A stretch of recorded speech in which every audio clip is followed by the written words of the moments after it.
बिस्मिल्लाहिर्रहमानिर्रहीम। इन्न फी खल्क़िस समावाति वल अर्दि वख्तिलाफिल लैलि वन नहारि लआयातिल लिउलिल अलबाब। तर्जुमा। बेशक आसमानों और ज़मीन की तख्लीक में और रात दिन के बारी बारी आने में जाने में इन अकल वालों के लिए बड़ी निशानियां हैं। सदक़ल्लाहुल अज़ीम। Jazakallah. Thank you so much, Professor Rashid, for the nice message of the Holy Quran. Today we are starting entirely a very different topic, that is the use of AI.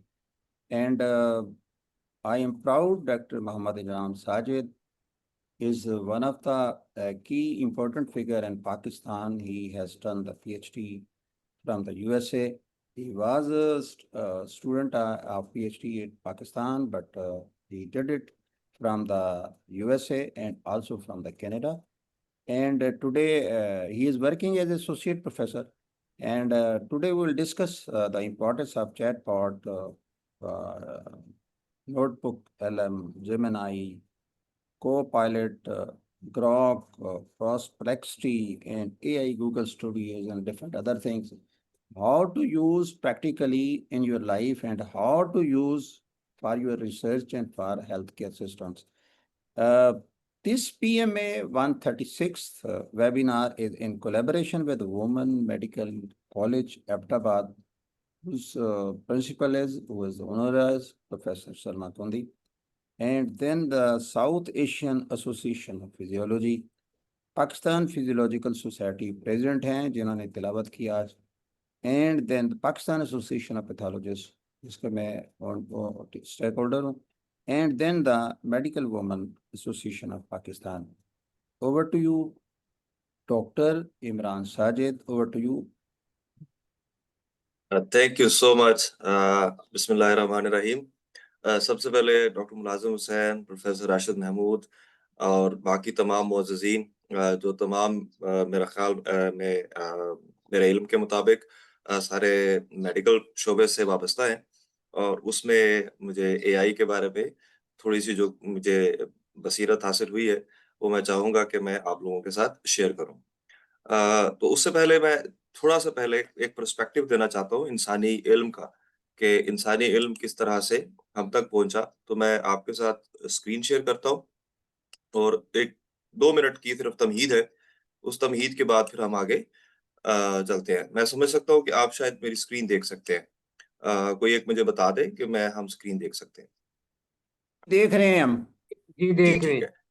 तो असल में हमने इंसानों ने कैसे सीखना शुरू किया। सबसे पहले जब हमने यहाँ पर नजर आया तो स्टोन एज से, जब स्टोन एज सबसे पहले जो रिकॉर्डेड हिस्ट्री के अंदर हमें नजर आती है तकरीबन 30,000 BCE। तो हम पत्थरों के ऊपर लिखते थे, जैसे कि पेंटिंग्स करते थे केव्स पे, रॉक्स में। फिर उसके बाद हमने पत्तों पे लिखना शुरू किया तकरीबन 3000 से 1000 BCE में। फिर उसके बाद हमने चमड़े पे लिखना शुरू किया, लेदर पे।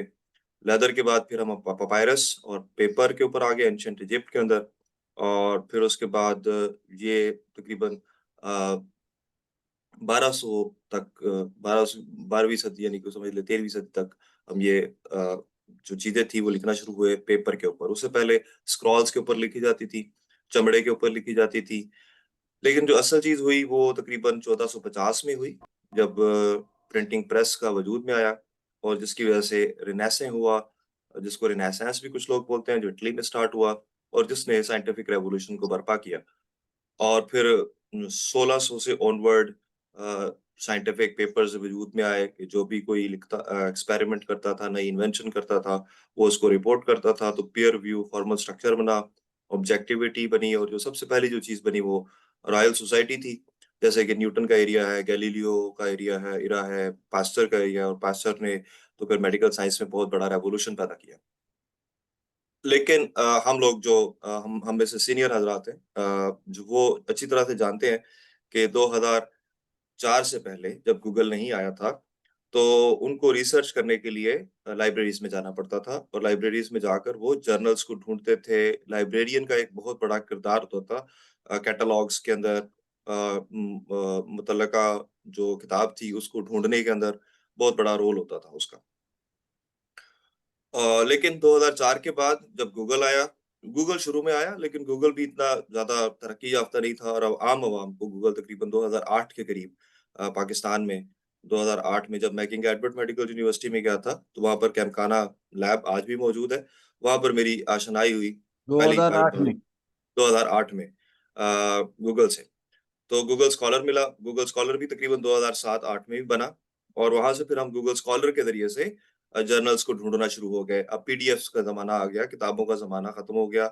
अब जर्नल्स में से कोई शाज़ ही कोई जाकर जो पेपर वाला जर्नल होता था, उसको उठाकर और उसमें से रेफरेंसेस ढूँढता था। अब गूगल स्कॉलर का वक़्त आ गया। फिर ये अगरचे ये 90s लेट 90s में आ चुका हुआ था, लेकिन पाकिस्तान में हमें हमें मिला जो 2004 में गूगल की पैदाइश होती है, ये समझने की ज़रूरत है।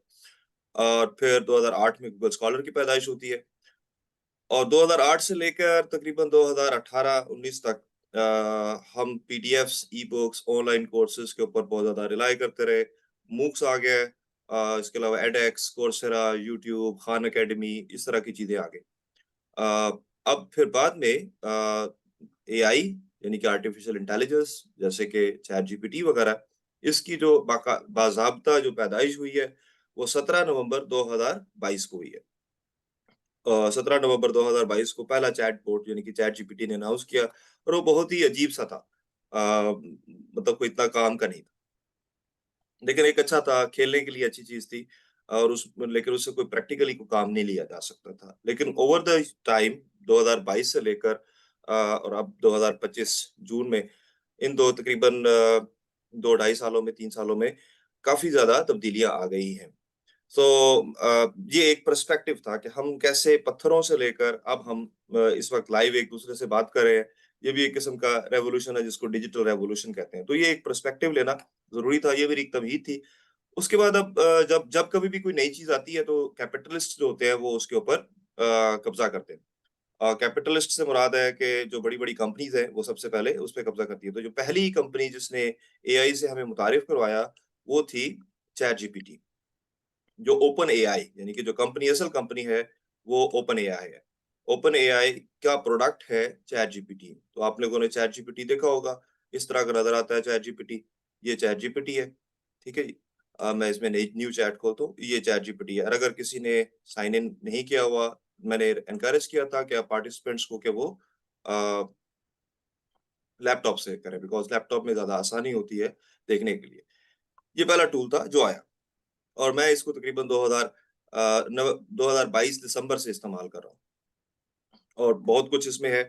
चैट जीपीटी के बाद जब ओपन एआई काफ़ी ज़्यादा तरक्की कर रही थी आहिस्ता-आहिस्ता तो गूगल उस वक़्त कहीं भी नहीं था। लेकिन फिर बाद में डीप सीक आया दरमियान में और उसकी काफ़ी ज़्यादा चर्चा भी हुआ, बहुत ज़्यादा लोगों को में मशहूरी हुई। तो डीप सीक के आने की वजह से ओपन एआई को और दूसरे जो बड़े-बड़े जायंट्स थे उनको झटका लगा। तो उन्होंने वो काम यानी कि डीप सीक ने जो चीज़ें सामने मंज़र पे लाई थी, वो उन्होंने अडॉप्ट कर ली, जिसको अब डीप रिसर्च कहते हैं। तो हर एआई टूल के अंदर जो कि साथ मैंने शुरू में ऐड के अंदर भी प्रोफ़ेसर मुलाज़िम साहब से रिक्वेस्ट करके कहा था कि हम सब साइन अप कर लें।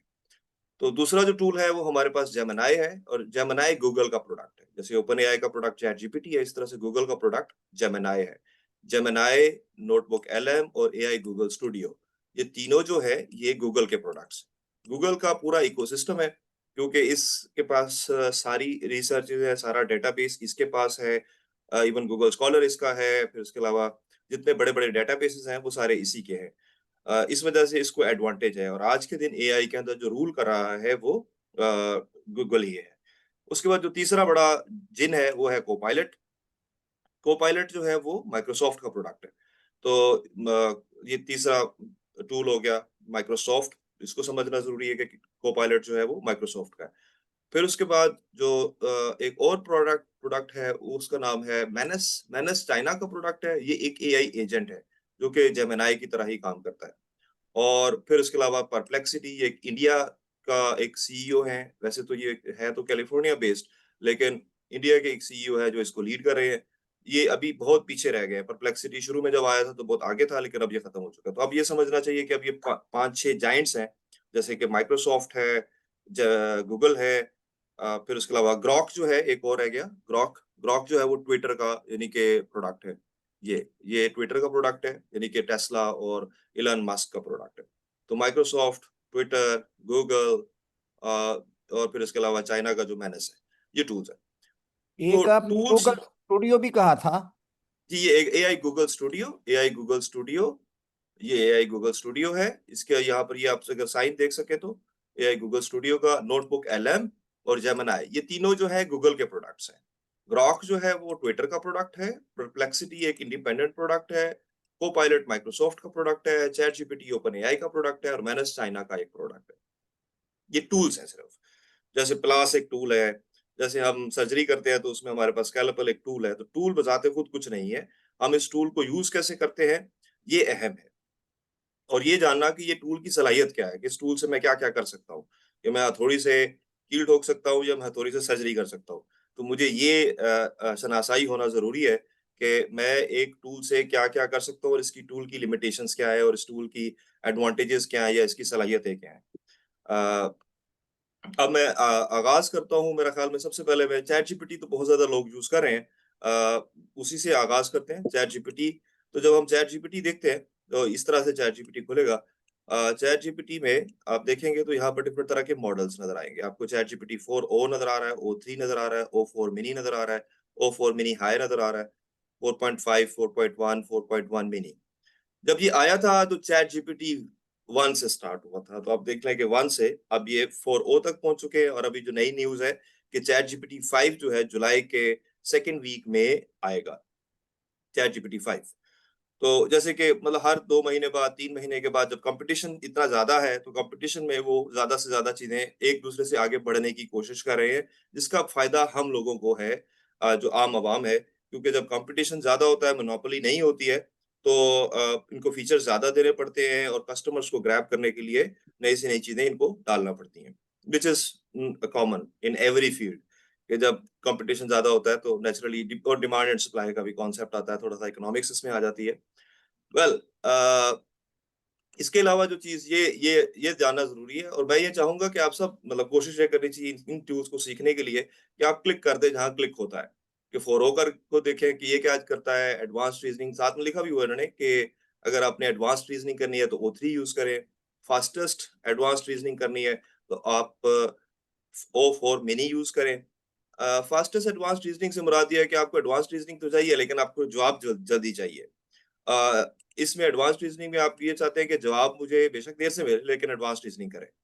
कोडिंग वगैरह करनी है, कंप्यूटर के हवाले से वेबसाइट बनानी है, कोई एप्लीकेशंस बनानी है, तो उसके लिए 4 मिनी हाई यूज़ करते हैं। अगर आपने राइटिंग करनी है जो कि हमारे लिए बहुत कीमती है 4.5, कि हम अगर कोई पेपर लिखना चाहते हैं, रिसर्च फंडिंग अरेंज करना चाहते हैं या कॉम्प्लेक्स आइडियाज़ को समझना चाहते हैं, तो चैट जीपीटी 4.5 जो है इस वक़्त बहुत अहम है। अब चैट जीपीटी और जीपीटी में क्या फ़र्क है? चैट जीपीटी एक जेनेरिक टूल है, जो मतलब आप गुफ्तगू जैसे मैं आप लोगों के साथ कर रहा हूँ, तो ये एक चैट है।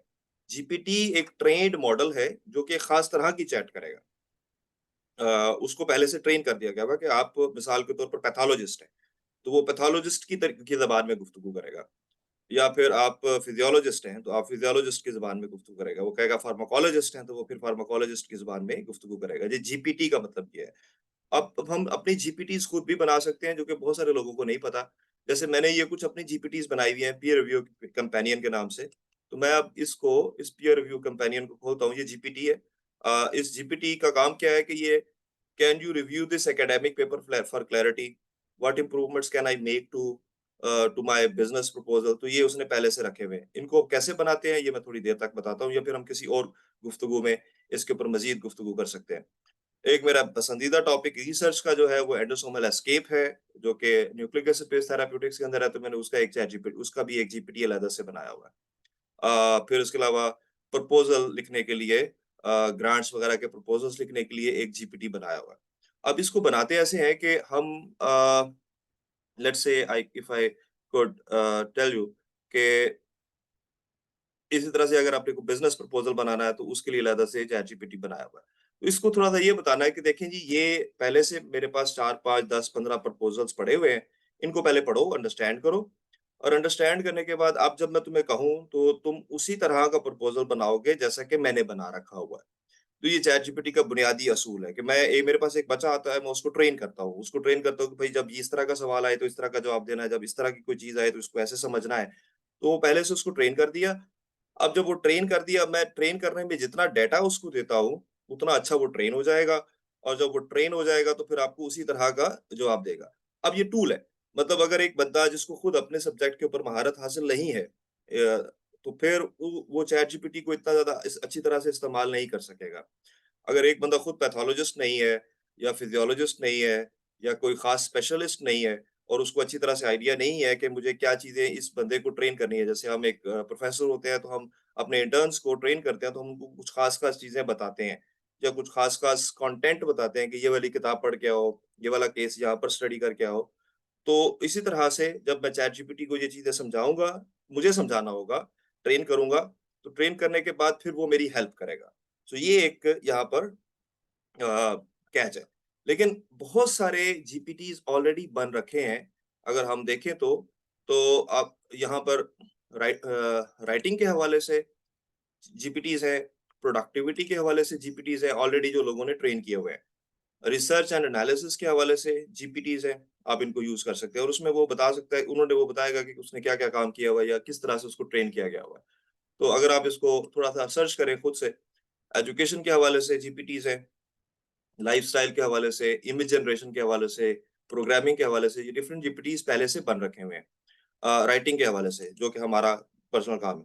तो मतलब मैं अगर राइटिंग करना चाहता हूँ, और किस तरह की राइटिंग करना चाहता हूँ, एआई ह्यूमनाइजर, मतलब वो इस तरह से लिखेगा जैसे कि ह्यूमन लिखते हैं। अ, और अगर स्कॉलर जीपीटी एक बहुत काम की चीज है, साइज स्पेस, जैसे कि ये है कि do hours of worth of research in minutes, instantly access 287 million plus papers, analyze papers at lightning speed. तो ये एक बंदे ने साइज स्पेस के नाम से एक जीपीटी पहले से बना रखा हुआ है, जिसमें तकरीबन 4 मिलियन से ज्यादा कन्वर्सेशंस हो चुकी हुई हैं ऑलरेडी, और इसकी रेटिंग जो है 4.3 है। तो हम मैं डायरेक्टली चैट जीपीटी नहीं यूज करूंगा, मैं साइज स्पेस यूज करूंगा अगर मुझको कोई स्कॉलरली काम करना है।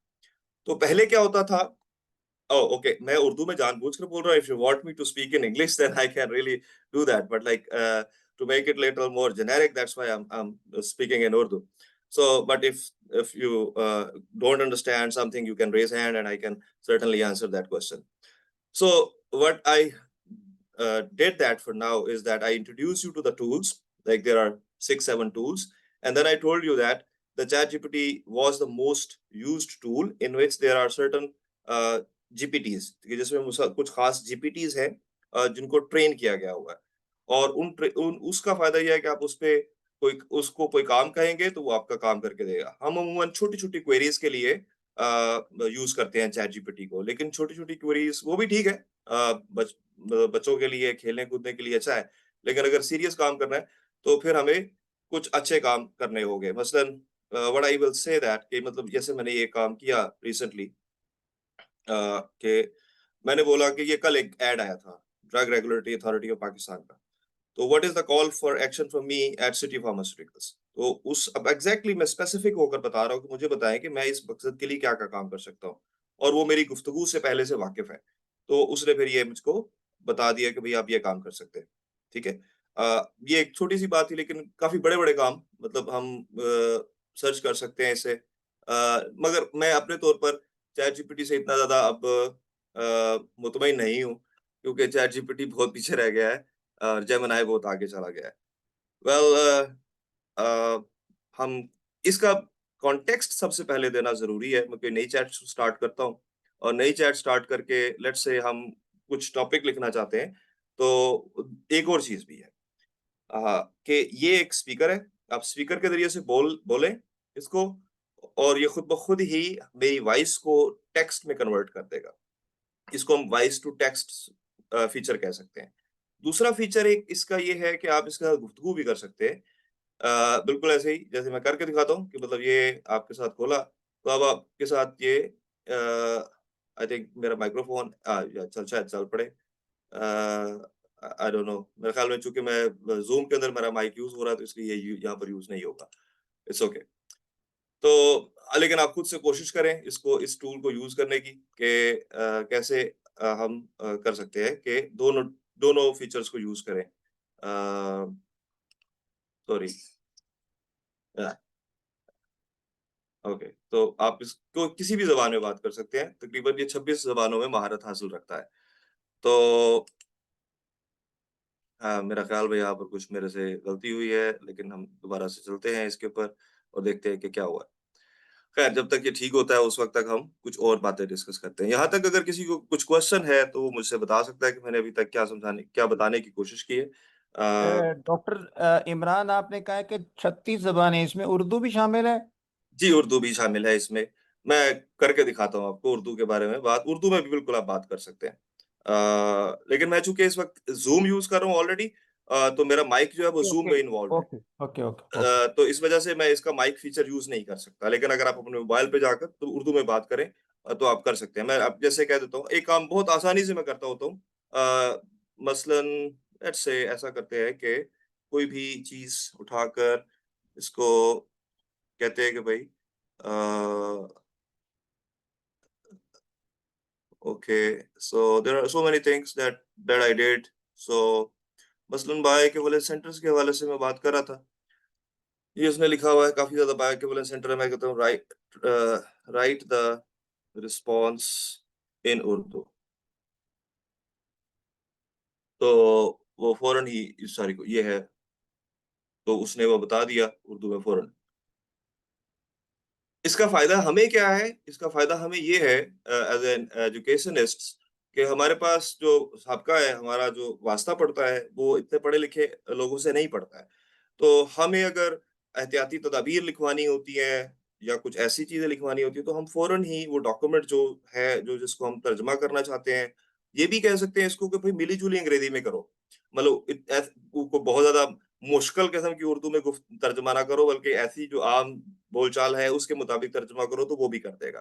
तो ये लैंग्वेज वाला बैरियर अब खत्म हो चुका। मैं अक्सर अपने तालिब इल्मों को कहता हूँ कि अब एक ज़बान पर महारत हासिल करना ज़रूरी है। किसी एक ख़ास ज़बान पर महारत हासिल कर लें, अंग्रेज़ी हो, उर्दू हो, एक ज़बान आनी चाहिए, बाकी सारी चीज़ें ये खुद ब खुद कर सकता है। यहाँ तक हैविंग सेड दैट, तो ये एक इम्पोर्टेंट चीज़ थी। फिर अब हम चलते हैं चैट जीपीटी के बारे में। ये तो मैं ये चाह रहा था कि आप इसके जो हम सिर्फ़ चैट जीपीटी जब खुला तो उसको स्टार्ट कर दिया, ऐसा ना किया करें। कोशिश ये करें कि मॉडल्स को देखें कि ये जो डिफरेंट तरह के मॉडल्स हैं, इनको हम कैसे यूज़ कर सकते हैं। मैं अब ये 4.5 चलाया है। 4.5 पे अब हम न्यू चैट करते हैं और न्यू चैट करके तो पूरी एक प्रॉम्प्ट दें कोई इसको। प्रॉम्प्ट से मुराद क्या है? प्रॉम्प्ट से मुराद ये है कि let me see if I have any prompt here. या I have a prompt here. तो या मैंने इसको कहा, ये प्रॉम्प्ट होता है कि मैंने इतना बड़ा प्रॉम्प्ट इसको बना दिया, ये पूरी स्टोरी सुना दी इसको कि भाई ये स्टोरी है, ये स्टोरी के मुताबिक पाकिस्तानी कॉन्टेक्स्ट के अंदर मुझको काम करके दिखाओ। अब ये स्टोरी बनाना मेरा काम है, यहाँ पर इंटेलिजेंस का काम आएगा, ह्यूमन इंटेलिजेंस का काम आएगा। आर्टिफिशियल इंटेलिजेंस बाद में काम करेगी, पहले मुझे इंटेलिजेंट होना पड़ेगा कि मुझे क्या चाहिए है। मुझको पेपर लिखना है, मुझको ग्रांट लिखना है, मुझको कोई प्रेजेंटेशन देना है, कुछ क्या करना है, उसके बारे में मुझको प्रॉम्प्ट देना आना चाहिए। बिना पूरा प्रॉम्प्ट इंजीनियरिंग पे बहुत सारे कोर्सेज़ अवेलेबल हैं, coursera के ऊपर, यूट्यूब के ऊपर, edX के ऊपर, मूक के ऊपर, मुख्तलिफ प्लेटफ़ॉर्म पे। लेकिन उस प्रॉम्प्ट की जो फिलॉसफी है वो ये है कि मैं कहता हूँ किसी को कि भई मेरे लिए किताब लिख दो। ये एक घटिया प्रॉम्प्ट है। लेकिन अगर मैं उसको कहता हूँ कि भई मेरा टाइटल ये है, उस टाइटल के बाद मैं चाहता हूँ कि उसका इंट्रोडक्शन एक इतने सफ़ों का हो, फिर उसके बाद मैं चाहता हूँ कि आप इतने सोर्सेज़ को और उन सोर्सेज़ को मैं स्पेसिफ़ाई भी कर देता हूँ कि मुझे साइंस डायरेक्ट से या फिर किसी ख़ास जर्नल से, new England journal of medicine से या फिर Pakistan journal of pharmaceutical sciences से, वो उसको स्पेसिफ़ाई कर देता हूँ कि इन जर्नल से ढूँढना है मवाद। फिर टाइटल बनाने के बाद उसके बाद उसका एब्स्ट्रैक्ट लिखना है, फिर उसके कीवर्ड्स लिखने हैं, कीवर्ड्स लिखने के बाद उसका इंट्रोडक्शन लिखना है, इंट्रोडक्शन के इतने पेजेस होने चाहिए। फिर इंट्रोडक्शन के बाद आपने रिव्यू ऑफ लिटरेचर लिखना है, रिव्यू ऑफ लिटरेचर में 30 रेफरेंसेस होने चाहिए या 25 रेफरेंसेस होने चाहिए या 50 रेफरेंसेस होने चाहिए। फिर उसके बाद आपने उसका हाइपोथेसिस फार्मुलेट करना है, हाइपोथेसिस फार्मुलेट करने के बाद तो यानी कि अब मैं स्टेप बाय स्टेप बता रहा हूँ उसको, रादर देन उसको कहने के कि भाई मेरे लिए एक किताब लिख दो या मेरे लिए एक पेपर लिख दो। तो जितना मैं डिटेल्ड में उसको एक्सप्लेन करूंगा उतना ही डिटेल में वो मुझको आंसर करेगा। लेकिन अगर मैं खुद इस तरह की सलाहियत नहीं रखता कि मैं समझ सकूं कि ओवरऑल प्रोसेस क्या है, तो फिर मेरे लिए ये टूल इतना ज्यादा अहमियत का हामिल नहीं होगा। मैंने ये आपके सामने ये मैं बेसिकली बायो इक्विवेलेंस सेंटर्स के ऊपर एक काम कर रहा हूँ, क्योंकि जो बहुत बड़ा चैलेंज है पाकिस्तान की फार्मास्यूटिकल इंडस्ट्री के अंदर, तो उसको मैंने sorry let me keep sharing, I shared. तो मैंने अब उसी चैट जीपीटी को कहता हूँ कि भाई अब मुझको इस प्रॉम्प्ट के ऊपर रिसर्च करो, और फिर देखते हैं कि ये, और मैं sorry, something, yeah. So I have this 4.5 in front of me, and then I don't know how can I move this bar here, yeah. So and then I pasted this prompt here, और यहाँ पर अब tools में जाके मैं उसको कहता हूँ कि search the web, run deep research. आप या दो चीजें कर रहा हूँ, सर्च द वेब आप कोड भी लिखवा सकते हैं, इमेज भी लिखवा सकते हैं, सर्च द वेब भी लिख सकते हैं, रन डीप रिसर्च। तो आपने यहाँ पर लिखना है done deep research, done deep research, आपने डीप रिसर्च कर दिया, ये हो गया। फिर मैं उसको कहता हूँ कि भाई आप सोर्सेस भी साथ में लगा दो। तो सोर्सेस में वो पूछ रहा है कि कौन सा सोर्स चाहिए आपको, तो वो भी आप कर सकते हैं कि कैनवा वगैरह, लेकिन मैं अभी फिलहाल इतना ही रखता हूँ, और अब हम इसको देखते हैं। सो अब ये लगा रहेगा अपने काम पे। अब उसने मुझसे सवाल पूछे कि आप क्या चाहते हैं, इन सवालों के मैं जवाब दूंगा। इन सवालों के जवाब में मैं कह देता हूँ कि I am interested in all the queries you ask, my answer is yes to all। Now उसने वो ये अब वो सर्च अपना काम पे लग गया। वो अब ये काम पे लग गया, तकरीबन 15 मिनट लगाएगा, और 15 मिनट लगाकर मुझको एक चीज बनाकर दे देगा। तो हम इसको खोल सकते हैं, खोल के देख भी सकते हैं कि ये काम क्या कर रहा है, इसकी एक्टिविटी क्या है, कि ये अब और ये किन किन सोर्सेस को चेक कर रहा है। ठीक है, इट टेक्स टाइम। तो मतलब बेसिकली हमारे लिए अब इतनी बड़ी अच्छी मशीन आ गई कि अब मैंने उसको बताया कि काम करो, तो ये देख रहा है bio equivalence centres in Canada and replicate the strategy for Pakistan. ठीक है, कनाडा में कौन से बायो इक्विवेलेंस सेंटर्स हैं और हम उनको किस तरह से पाकिस्तान में रेप्लिकेट कर सकते हैं, ये उसको काम दिया है। Same thing we can do with Gemini. Gemini के अंदर, जेमिनी थोड़ा सा मजे का है, मुझे अच्छा लगता है पर्सनली, बिकॉज मैंने इसकी एवोल्यूशन को देखा, इसलिए मुझे ये ज्यादा बेहतर लगता है, और इस पे मैंने इन्वेस्ट करना ज्यादा पसंद करता हूँ कि इसका पेड वर्जन ले लेना चाहिए।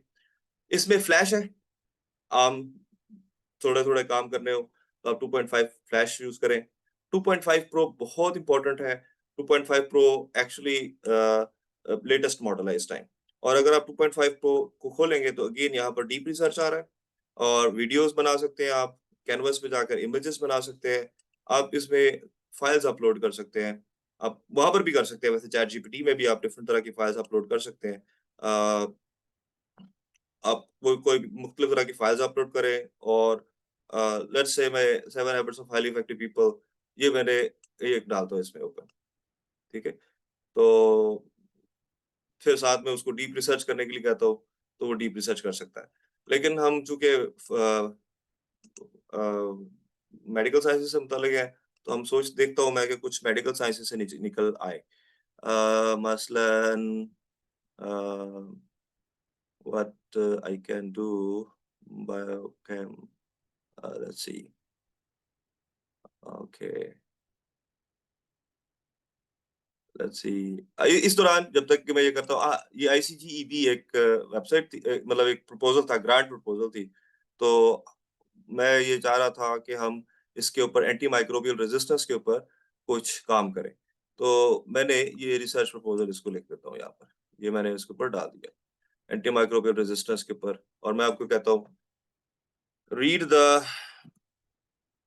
attached proposal and draft a proposal for me to submit in HEC NIH, sorry, not in HEC NIH, submit in NIH Pakistan for securing the funding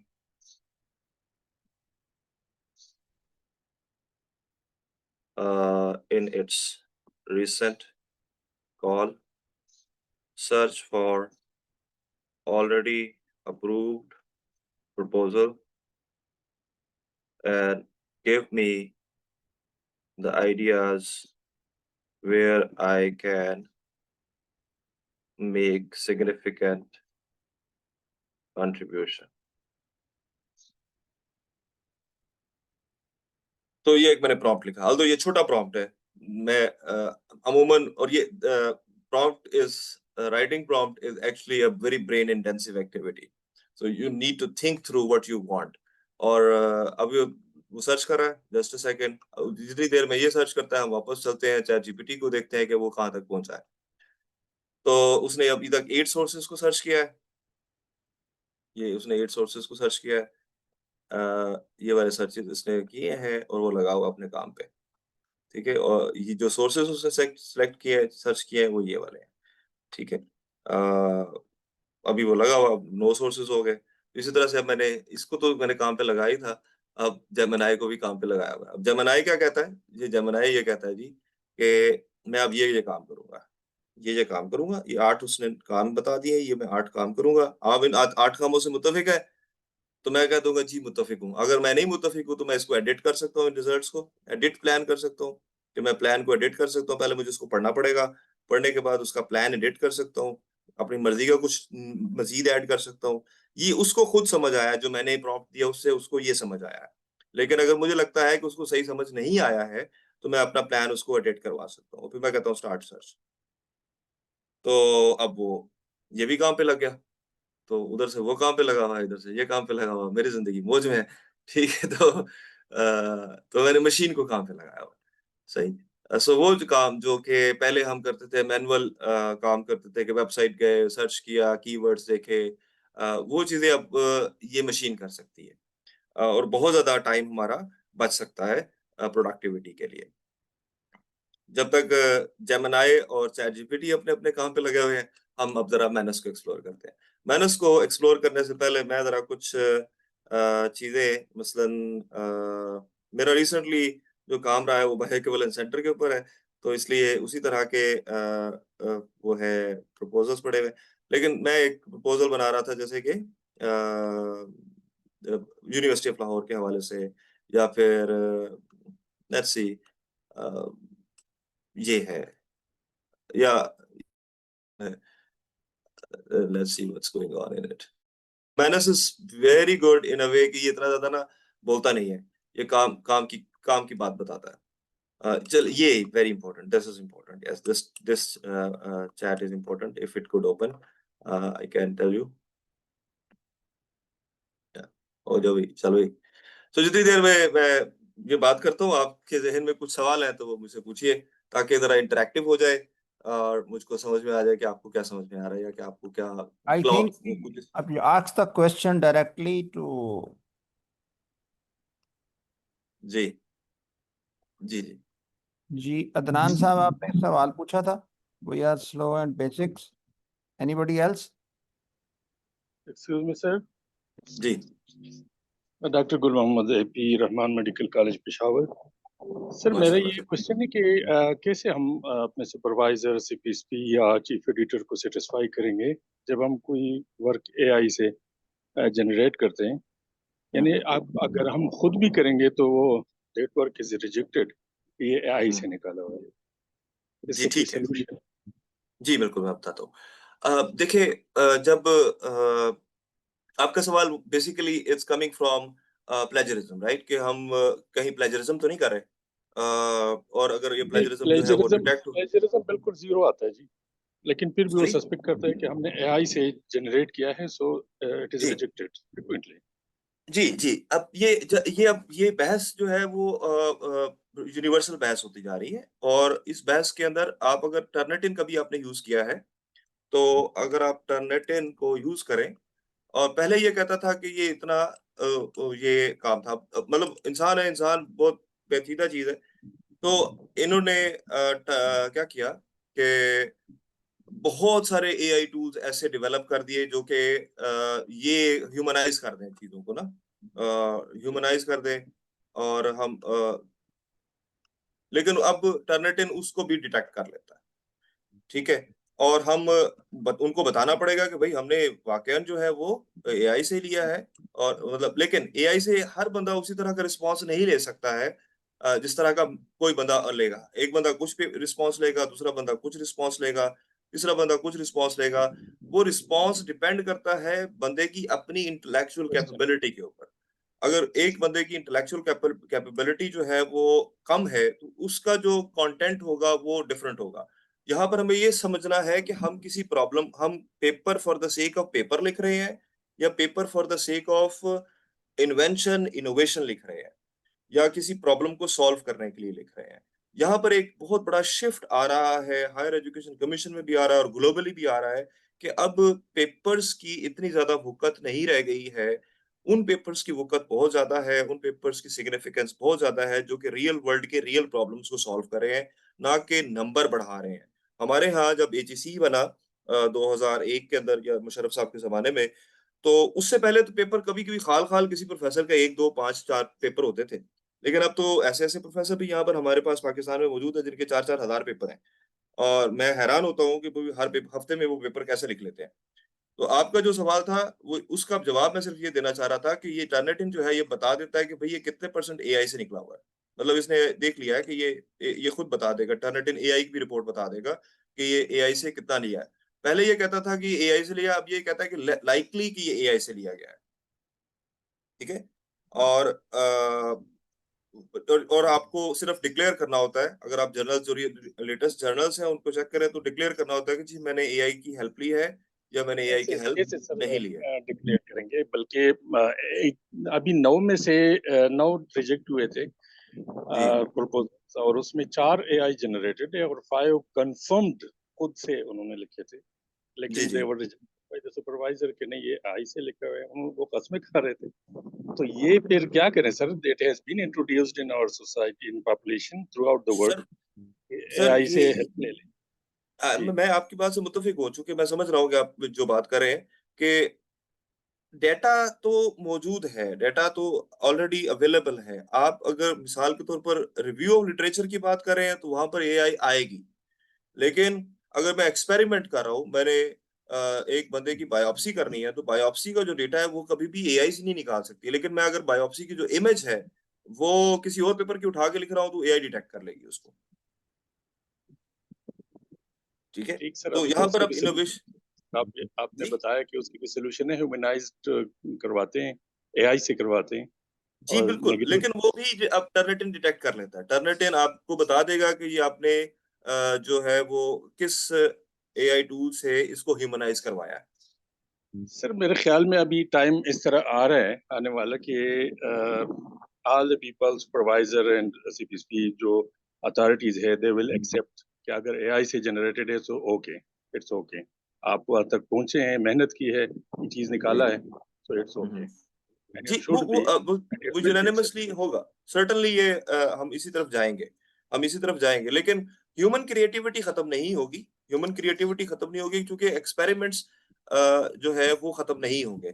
experiments की स्पीड बढ़ जाएगी, डेटा की collection बढ़ जाएगी।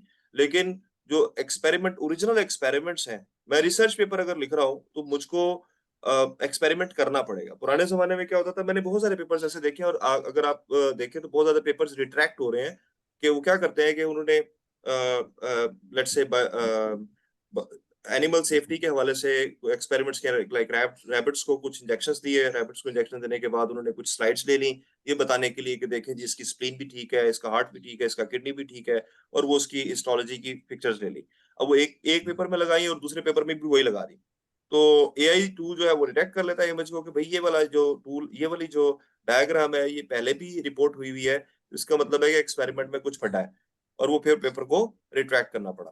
तो इंडिपेंडेंट वॉचेस हैं। तो ये हमारा सर्टेनली एक एथिकल डायलेमा है जो कि जिसके ऊपर जो पॉलिसी मेकर्स हैं वो ऑलरेडी काम कर रहे हैं, और सिर्फ पाकिस्तान में नहीं, ये पूरी दुनिया में काम कर रहे हैं कि किस तरह से हम ह्यूमन प्रोडक्टिविटी को बढ़ाएं और प्रॉब्लम्स को सॉल्व करें, रादर देन हम इस गुफ्तगू के अंदर अपने आप अपनी तवनाई जाया करें कि भाई आपने लाइब्रेरी से पे जर्नल उठाकर पढ़ा है तो वो ठीक है, बहुत अच्छा है। लेकिन अगर आपने गूगल स्कॉलर से पेपर को पीडीएफ से पढ़ा है तो वो बुरा है, या फिर आपने एआई से पेपर निकाल के पढ़ा है तो वो बुरा है। ऐसा नहीं है। हमें ये पर्सपेक्टिव देखना पड़ेगा कि जब कोई बंदा, जब अवेलेबल ही नहीं थी गूगल, तो उनको लाइब्रेरी में बैठ के पढ़ना पड़ता था। अब वो कोई कहे नहीं यार, मुझको तो भाई गूगल पसंद नहीं है, मैंने लाइब्रेरी में ही जाना है और मैंने लाइब्रेरियन से पूछना है और कैटलॉग खोलनी है और कैटलॉग खोल के फिर पेपर पकड़ना है और वहां से साइट करना है, तो वो अपना वक्त जाया कर रहा है, जबकि दुनिया तो आगे बढ़ रही है। ठीक है जी। Sir, thank you. Ima, Ashraf, you can ask the question. जी, अस्सलाम वालेकुम। I am Dr. Seema Ashraf from Rahman Medical College. I am in Public Health Department. तो भी आप सब भी मेडिकल कॉलेज से भी एसोसिएटेड हैं काफी सारे लोग। तो हमारी स्टूडेंट रिसर्चेस होते हैं ना, तो अभी हमारे स्पेशली 4th ईयर में पब्लिक हेल्थ की रिसर्चेस होते हैं। अभी हमें यही प्रॉब्लम बहुत ज्यादा हम फेस कर रहे हैं इस साल भी और पिछले साल भी। Obviously our students are much smarter than us. तो उनको हम जब कहते हैं कि भाई make a synopsis on some topics, we discuss different topics, then we select a topic and then accordingly, and then they put that thing in the chat GPT or any other tool, and then they bring the synopsis directly. They are not doing the literature search. When we ask them to come and defend their synopsis, then they are nowhere. So how to discourage this thing among the undergraduate students? So can you suggest something? Yes, that's beautiful thing and that actually happens with me a lot. So मैं क्या करता हूँ कि भाई अब उसमें मुझे थोड़ा सा ज्यादा एफर्ट करना पड़ेगा कि मेरे पास कोई डॉक्यूमेंट लेकर आता है, तो मैं कहता हूँ भाई ये डॉक्यूमेंट तो मैंने देख लिया और मैंने उसको स्कैन भी कर लिया, अब मुझे बताइए इस डॉक्यूमेंट में लिखा क्या हुआ है। तो अगर आप वो मुझको बता देगा तो उसको फौरन ही बच्चा बता देगा कि उसको कुछ नहीं आता होगा, मुझे पता है क्योंकि उसने चैट जीपीटी से निकाला है। तो मैं जब गुफ्तगू का आगाज किया तो मैंने इस बात पे बिल्कुल एम्फेसिस दिया था कि पहले अपने सब्जेक्ट का एक्सपर्ट होना ज़रूरी है। पहले मुझको उस ट्रायल में से गुज़रना ज़रूरी है, जिस ट्रायल में से हम सब लोग गुज़रे, कि गाइटन की फिजियोलॉजी पढ़ना पड़ेगी और पैथोलॉजी पढ़ना पड़ेगी और उसके अलावा फिर कुमार एंड कार्टरन की पैथोलॉजी पढ़ना पड़ेगी। अगर नहीं पढ़ेंगे तो फिर हम समझ नहीं सकेंगे। तो फंडामेंटल्स जो हैं, उनको अगर हम करेक्ट नहीं करते हैं, तो एक एआई बहुत ज़्यादा मिसगाइड भी करता है। वो आपको रिस्पॉन्स गलत देता है। पहले जो है वो जो पब्लिकली अवेलेबल डेटा है, जो कि जिसकी परसेंटेज बहुत ज्यादा है, उसको उठाएगा। डीप रिसर्च यानी कि जो एग्जैक्ट जहां पर पल्स पड़े हुए हैं, उस तक पहुंचने के लिए पहले खुद एक्सपर्ट होना जरूरी है, फिर एआई हेल्प कर सकता है in speeding up your productivity. Gee, I understand. I critically analyze those topics, and I am involved in research. I am editor of the JRMI as well, and माशाल्लाह। I जी, know the things. जी, But we also have deadlines. We have to go accordingly. We have limited time in our academic session, जी, and then there are so many activities going on, and then at times we have to accept that thing. But then we just tell them that you won't be getting the marks. You have research marks, and yeah, then you will be nowhere. You don't say yeah, that I have collected 20 questionnaires and I have collected 30 data, and I have put in so much data in SPSS, and so we have prepared the article. You will not be getting the marks unless you do literature search or you defend your thesis or defend your article properly. But this true. is just for discussion's sake that we are facing this problem. This is genuine problem and मेरा ये ख्याल है इसका एक हल ये है कि हमें एकेडमिक डिस्कशंस को एकेडमिक की बजाय अप्लाइड करने की जरूरत होगी, in particularly in case of public health, के ऐसे ऐसे टॉपिक्स डेवलप करें जिनकी रेलेवेंस डायरेक्टली पब्लिक के साथ हो और फिर उसको उनको कहे कि भाई आप इसका हल निकाल के दें। मिसाल के तौर पर मैं इसी चीज को, अगर किसी के पास और क्वेश्चन है तो वो मुझे बता दे, नहीं तो मैं फिर एक चीज दिखाना चाहता हूँ जो अभी रिसेंटली मेरे एक स्टूडेंट ने किया और जी वो जी, गो असल में forward, creative. Go forward Imran. Okay, so वो असल में I think you can see my screen right, और can not you see my screen? No, we can see No. Dr. Rashid Okay. Saab's screen. So yeah, so here I just want to show here one thing which one of my students actually did. I didn't do it. I gave the assignments for them to make a project, and then he wrote that he did this thing uh, with the AI. And now this is where the real thing is. So now I asked them to make the project. Okay, so floating drug delivery system की project बनानी थी. अब उसने ये वाला काम किया, ये उसने पूरी वेबसाइट बनाकर मुझे दे दी कि प्रोजेक्ट की इंट्रोडक्शन ये है, इसकी फॉर्मुलेशन एक्सप्लोरर ये है, इस मैन्युफैक्चरिंग प्रोटोकॉल्स ये हैं, इसमें ये वाली चीजें यूज होंगी, ये चीजें यूज होगी. अब ये आसान है किसी भी बंदे को समझने के लिए. यहाँ पर क्रिएटिविटी चाहिए हमें. तो मैं ये चाह रहा हूँ कि हमें फंडामेंटली एक पैराडाइम शिफ्ट करना पड़ेगा.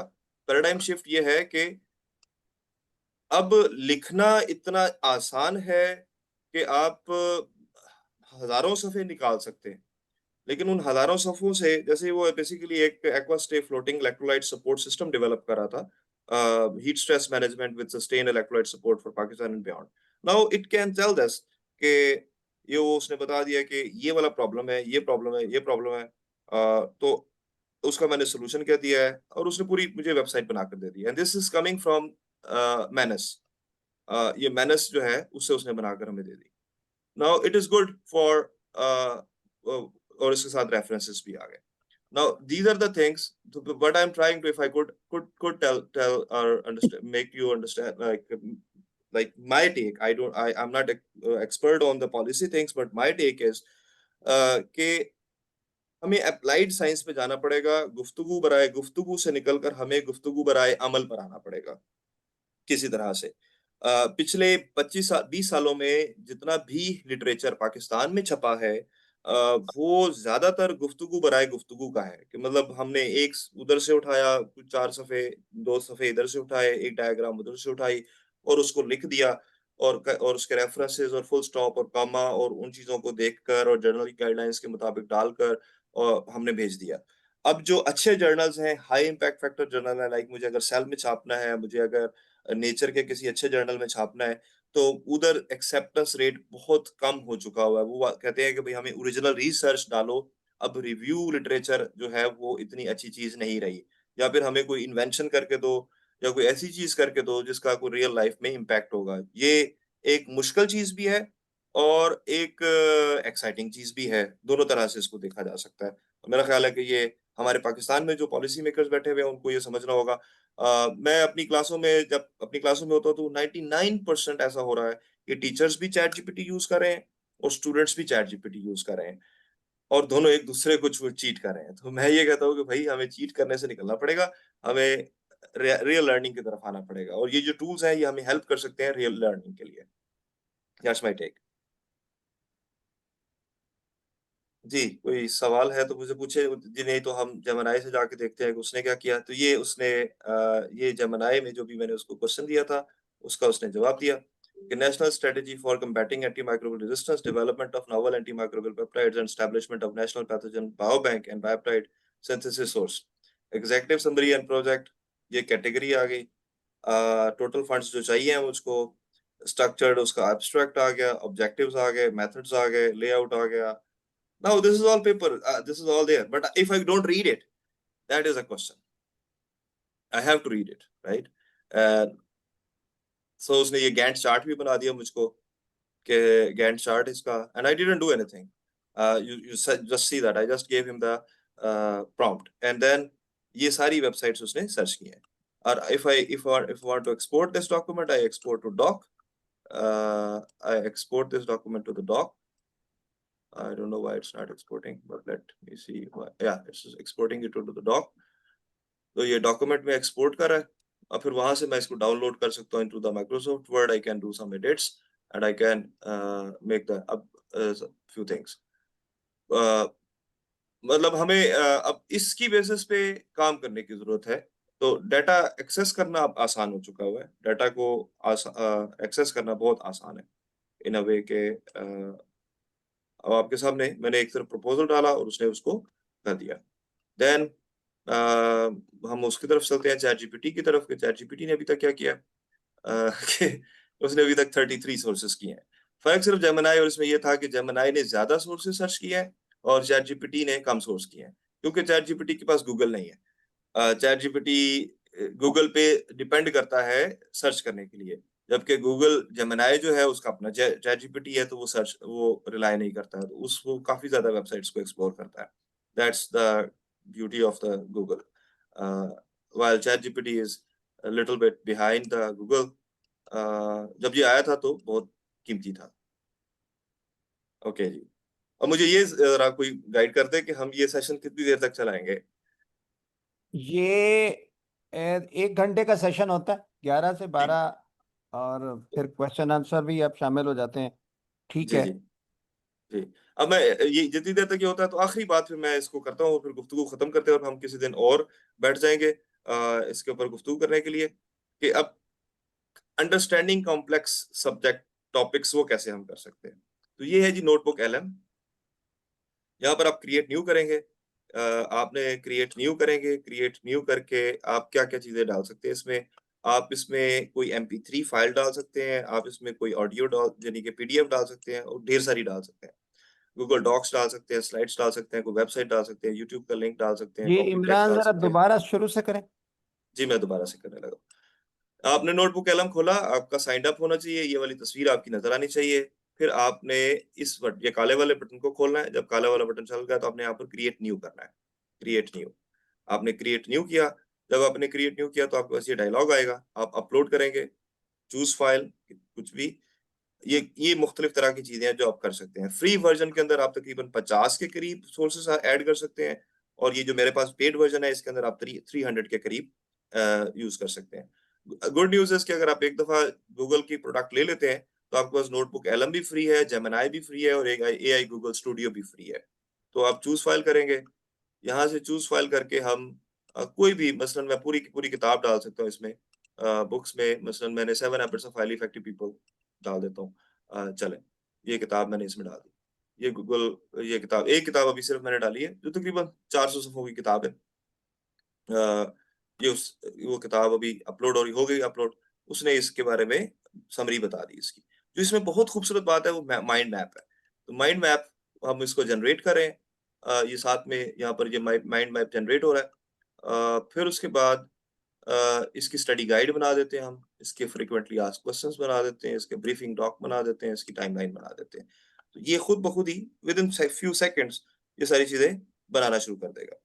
अब अगर मैं वाकई संजीदा हूँ इस किताब को समझने के लिए, तो ये उसने फ्रीक्वेंटली आस्क्ड क्वेश्चंस बना दिए। ठीक है, फिर मैं दोबारा स्टूडियो में जाऊंगा और मैं माइंड मैप को देखने की कोशिश करूंगा। अभी तक जनरेट नहीं हुआ, लेकिन ये टाइमलाइन आ गई उसकी कि ये प्री 76 में क्या हुआ था, फिर 76 से 20th सेंचुरी तक क्या हुआ, फिर मिड 20th सेंचुरी तक क्या हुआ। उसने पूरा टाइमलाइन बना दिया उस पूरे डॉक्यूमेंट में से, और उसमें कौन कौन से कैरेक्टर्स हैं वो सारे उसने बता दिए। और फिर उसके बाद हम देखते हैं कि फ्रीक्वेंटली आस्क्ड क्वेश्चंस हो चुके थे, या ब्रीफिंग डॉक क्या है, तो इसने बता दिया कि ब्रीफिंग डॉक में ये है, ये जो चीजें हैं। But again no one can replace reading actively, no tool can do that. Like Google आने से पढ़ने की सलाहियत तो मतलब जब अगर मैं लैपटॉप पे पढ़ता हूँ या मैं हार्ड कॉपी पे पढ़ता हूँ, पढ़ना तो फिर भी मुझको पड़ेगा और उसको समझना पड़ेगा, और उसमें से मुझे सवाल जवाब करना पड़ेंगे। और अभी ये मैं इसको काफी बड़ा कंटेंट था, इस वजह से इसको मैप बनाने में जरा मुश्किल हो रहा है, लेकिन आप मैप देखेंगे तो आपको लगेगा कमाल की चीज होगी। और मैं अब दोबारा से मैं चलता हूँ इसी तरफ। तो ये मेरे पास कुछ पहले से बने हुए हैं, मसलन ये सारी बुक्स पढ़ी हुई हैं। मैंने क्या किया कि ये बायोकेमिस्ट्री के मेरे पास नोट्स थे, अपने ही मेरे नोट्स थे बायोकेमिस्ट्री जो मैं पढ़ाता हूँ। तो उसके अंदर ये उर्दू मतलब मेरी हैंड राइटिंग है, हैंड रिटन नोट्स है। हैंड रिटन नोट्स को मैंने इसमें डाला और उसने उन हैंड रिटन नोट्स को पिक कर लिया, और पिक करने के बाद उसको समझ भी लिया, और समझने के बाद उसका माइंड मैप भी बना दिया। अब ये उसका माइंड मैप है कि बायोकेमिस्ट्री क्या होती है जी। यहाँ से स्टार्ट करते हैं। बायोकेमिस्ट्री क्या होती है? ये होती है जी ब्रांच ऑफ साइंस है जी। ठीक है जी, उसके बाद क्या है, थोड़ा सा मैं इधर अगर जा सकूं तो इसको थोड़ा सा इधर ले आऊं, या इंपॉर्टेंट कॉन्सेप्ट्स क्या है, इंपॉर्टेंट फंक्शनल ग्रुप्स कौन से हैं, इंपॉर्टेंट बॉन्ड्स और लिंकेजेस क्या है, कार्बोहाइड्रेट्स क्या है, अमीनो एसिड्स क्या है, लिपिड्स क्या है। मतलब बेसिकली इस कंटेंट के अंदर ये 5 ये चीजें हैं। तो मैं देखता हूँ अमीनो एसिड्स में क्या है, प्रोटीनोजेनिक अमीनो एसिड है, फिर उनकी क्लासिफिकेशन है, तो उसने ये क्लासिफिकेशन दिखा दी। क्लासिफिकेशन में एलिफेटिक अमीनो एसिड्स कौन से हैं, ये उसने एलिफेटिक बता दिए। उसने एरोमेटिक अमीनो एसिड्स कौन से हैं, ये उसने। और ये हैंड रिटन डॉक्यूमेंट है, मैं आपको ओरिजिनल डॉक्यूमेंट भी दिखा देता हूँ FPGEE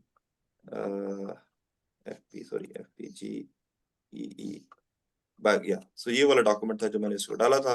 मैं आपको दिखा देता हूँ ताकि आपको समझ में आएगा यार ये भी सलाहियत इसके अंदर है कि सिर्फ हैंड रिटन पेज जो कि मैंने अपने खुद से लिखा, ये मैंने डाला हुआ इसमें। You can see that this is a document that I entered in the notebook LM, and he came up with that mind map that you were just seeing a while ago. इसको जरा तो दोबारा repeat करें। मैंने ये कहा है कि जी ये नोटबुक इसको LM में मैं दोबारा गया। डालें और वो मैप कैसे बनाते हैं, दोबारा डालें। अच्छा जी, मैं करता हूँ दोबारा आपके सामने करता हूँ जी। ये ले, मैं इसको बंद करता हूँ और इसको ये मैं नई नोटबुक खोलता हूँ।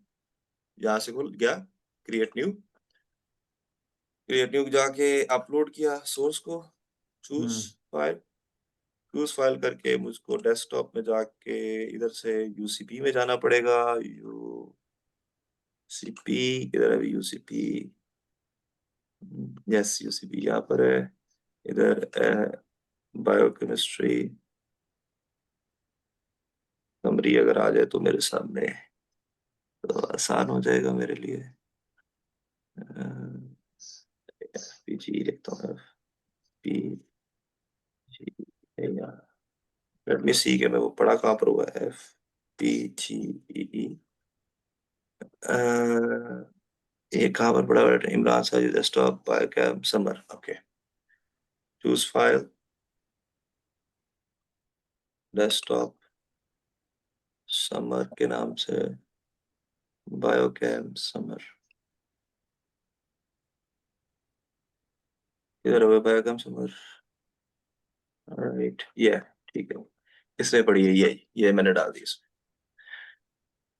तो ये जी समरी आ गई, उसी तरह से लिखी हुई आ गई। मतलब जो डॉक्यूमेंट मैं ऐड कर रहा हूँ वो ये वाला डॉक्यूमेंट है, ये वाला डॉक्यूमेंट, ठीक है। और ये डॉक्यूमेंट डाला मैंने इसमें और अब ये डॉक्यूमेंट इधर आया, ये उसका बन गया। मैं माइंड मैप बनाता हूँ। तो अच्छा, अब ये माइंड मैप अब है जी माइंड मैप बनाया। तो इसको थोड़ा सा टाइम लगेगा माइंड मैप बनाने में। ये माइंड मैप बनाएगा और फिर मैं इसके स्टडी गाइड बना सकता हूँ, FAQs बना सकता हूँ, ब्रीफिंग डॉक बना सकता हूँ, टाइमलाइन बना सकता हूँ। इसके अलावा भी क्या कर सकता हूँ कि मैं कस्टमाइज कर सकता हूँ। इसको कस्टमाइज करके मैं कह सकता हूँ कि I am a first year medical student and I want to understand the concepts in funny way presented in these notes.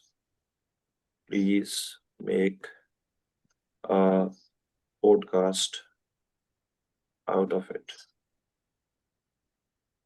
तो जनरेट, तो ये अब पॉडकास्ट बना रहा है, ठीक है। और ये माइंड मैप बन चुका हुआ है, ये वही माइंड मैप है जी।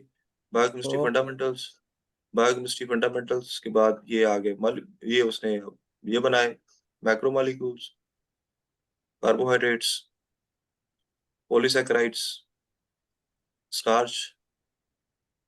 तो ये आसान हो जाता है बहुत। कोई भी बच्चा अगर सीखना चाहता है तो उसके लिए ये बहुत आसान है। अगर वो नहीं सीखना चाहता तो फिर उसके लिए कुछ भी नहीं कर सकते। Thank you so much, excellent. तो मैं सिर्फ पॉडकास्ट के हवाले से आपको दिखा दूं कि YouTube पे जाके मैंने कुछ पॉडकास्ट बनाई हुई ऑलरेडी।